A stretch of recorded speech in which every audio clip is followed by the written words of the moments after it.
au long de toutes ces années, vous arrivez ensuite à la fin à toucher plus de 60 pays.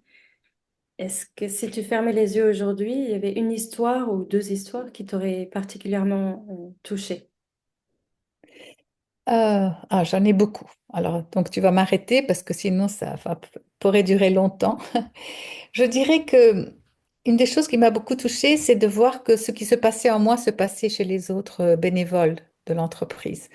Que moi, j'avais un désir de faire quelque chose, mais en fait, en le faisant, et on avait l'impression de l'extérieur que c'était nous qui donnions, en fait, on recevait beaucoup plus.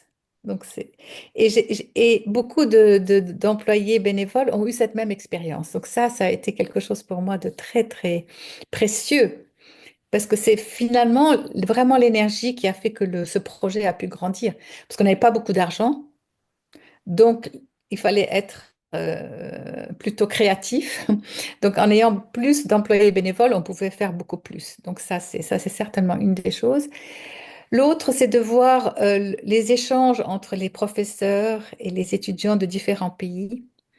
On a eu la chance une fois de pouvoir inviter des jeunes de 4 pays différents qui sont venus au siège social de Ford à l'occasion d'une très grande réunion sur le développement durable où il y avait des gens très calés, hein.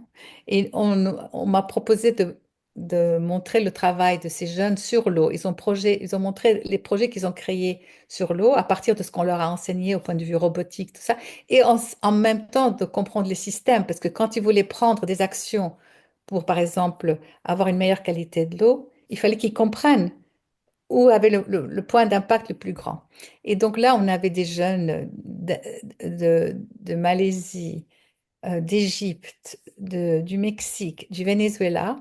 Et quand ils ont fini de présenter leur projet, ils ont eu standing ovation de tous ces adultes qui étaient vraiment...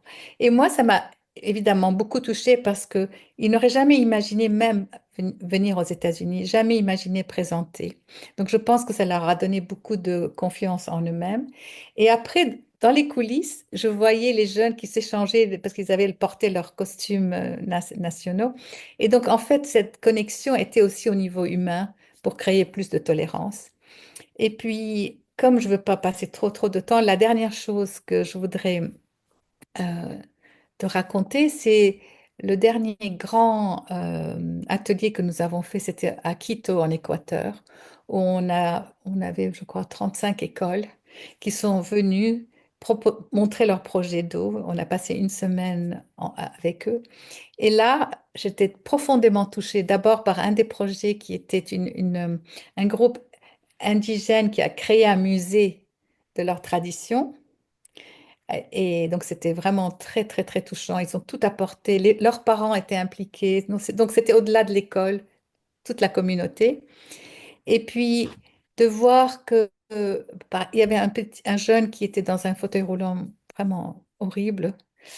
Et donc, quelqu'un de Schlumberger a été acheter un beau fauteuil roulant pour lui. Et donc, de voir tous ces effets, en fait, qui font boule de neige, Mm. qui se sont créés autour de cette réunion, grande réunion. Et la dernière chose, c'est on avait aussi aidé des écoles pour des enfants qui avaient des gros handicaps. Et un d'entre eux me montrait ce qu'il faisait sur l'ordinateur, et donc je Mm. regardais son travail. À la fin, quand il a fini, il s'est retourné et derrière lui, il y avait un dessin d'un cœur. Il l'a pris, il me l'a donné.